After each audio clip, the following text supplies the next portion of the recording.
سلامونه د ریحان نیوز میډیا قدرمنو لیدونکو پام رااړوم د نن ورځې وروستیو او مهمو خبرونو ته. کونړ کې د خپلواکۍ پر جشن ډزې شوي، 2 تنه وژل شوي او 3 نور ژوبل دي. په کونړ کې د جشن د لمانځنې په مراسمو د ډزو له امله 2 تنو ته مرګ ژوبله اوښتې ده. د اسداباد اوسېدونکي وایي پیښه وروسته له هغه د نواباد په سیمه کې وشوه چې یو شمېر ځوانانو غوښتل د افغانستان ملي بیرغ د نواباد پر پله ولګوي. دوی دعوه کوي چې طالبانو پرې ډزې کړي، 2 تنه یې وژلي او 3 تنه یې ټپیان کړي. خو کونړ کې د طالبانو د مطبوعاتي دفتر مسؤل مولوي نجیب الله حنیف ازادي راډیو ته وویل چې یو شمېر کسانو غوښتل چې د دوی سپین بیرغ کوز کړي چې پرې طالبانو ډزې کړي او پکې 2 تنه ټپیان شوي.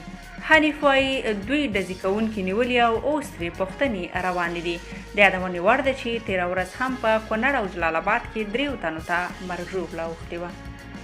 بدخشان کې ښځینه ښوونکي وایي د تدریس اجازه لرو خو پخوانۍ ازادي نه لرو.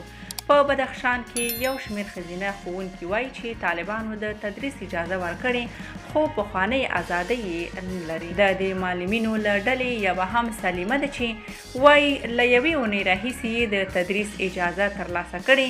د فیض آباد ښار تر سقوط وروسته موږ ته طالبانو اجازه راکړه چې دندو ته ستنې شو، خو څنګه چې پخوا په ازادانه او په خپله زړه ښوونځي ته تللو اوس نشو تللی. د طالبانو ډلې ویلي چې په بدخشان کې یې نه یوازې ښځینه معلمینو ته د کار اجازه ورکړې بلکې د هغوی امنیت هم نیسي. په افغانستان باندې د طالبانو د ولکې تر ټینګېدو وروسته هغه اندېښنې اوج ته ورسېدې چې طالبان به ښځینه کارکوونکي له دندو منع کړي. د کونړ خلک د خوراکي توکو د بیو له لوړوالي سر ټکوي. کونړ کې خلک د خوراکي موادو د نرخونو له لوړوالي او د یو شمېر هټیوالو له خپلسریو شکایت کوي. د کونړ یو شمېر اوسېدونکي وایي له کومې ورځې چې طالبانو کونړ او د هېواد پلازمېنه نیولې ورسره بازارونه تړل شوي او هغه دوکانونه چې فعالیت کوي نرخونه یې لوړ کړي. دوی وایي د نوي بدلون سره ډېری کسانو دندې له لاسه ورکړي، معاشونه نشته او له بلې خوا د نرخونو لوړېدو له ګڼو مشکلاتو سره مخ دي. په ورته وخت کې د کونړ د رسنیو د دفتر مسؤل مولوي نجیب الله وایي دوی ټولو سوداګرو هټیوالو ته ډاډ ورکړی چې خپل کاروبارونه بیرته پیل کړي. د ښاغلي نجیب الله په خبره د نرخونو کنټرول هڅې هم پیل شوي دي.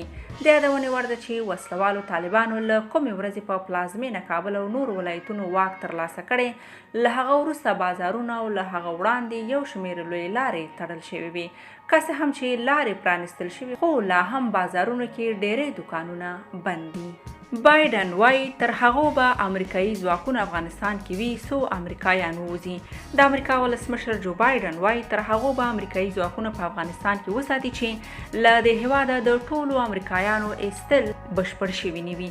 بایډن وویل ان که اړتیا وي د اګست له 21 چې له افغانستان د ټولو امریکایي ځواکونو د ایستلو لپاره وروستۍ نیټه ټاکل شوې په دې هېواد کې پوځي حضور ته دوام ورکړي. ولسمشر بایډن له امریکایي ABC نیوز تلویزیون سره پرون چهارشنبه په یوه مرکه کې هغه انتقادونه چې وایي له افغانستانه باید د خلکو او ځواکونو د ایستلو لپاره پر پلان ښه کار شوی وی رد کړل. دغه انتقادونه وروسته له هغې زیات شول چې پر کابل د طالبانو له واکمنېدو سره د تاوتریخوالي او ګډوډیو صحنې چې په زرګونه کسانو د کابل هوایي ډګر ته مخه کړې خپرې شوې. ولسمشر بایډن وویل متحده ایالات به له ټولو امکاناتو کار واخلي چې د اګست تر 21 پورې له افغانستانه د ټولو امریکایانو او افغان همکارانو ایستل بشپړ شي. بایډن د دې پوښتنې په ځواب کې چې که تر ټاکلې نیټې وروسته بیا هم یو شمېر امریکایان هلته پاتې شي اداره به یې په ایستلو کې مرسته وکړي وویل که امریکایي تبه هلته پاتې وي نو موږ به هم هلته حضور ولرو. او وروستی نړیوال خبر مو دا چې روسیې د ګوګل کمپنۍ جریمه کړې. روسیې چارواکو د ګوګل کمپنۍ جریمه کړې ده. د مسکو یوې محکمې نن حکم کړی چې ګوګل کمپنۍ د دوی په خبره 3 اداري سرغړونې یې کړي او باید 6 میلیونه روبله چې څه باندې $81,000 کېږي جریمه ورکړي. همدې محکمې 2 ورځې مخکې هم په ګوګل کمپنۍ 14 میلیونه روبله چې $190,000 کېږي جریمه ولګوله. د مسکو د محکمې له دې مخکې د امریکا د انټرنیټ پلټونکې کمپنۍ ګوګل او نورې شبکې لکه ټویټر او ټلګرام هم د ورته اداري سرغړونو په جرم محکومې او جریمه کړي دي. قدرمنو لیدونکو، دا د نن ورځې وروستي او مهم خبرونه.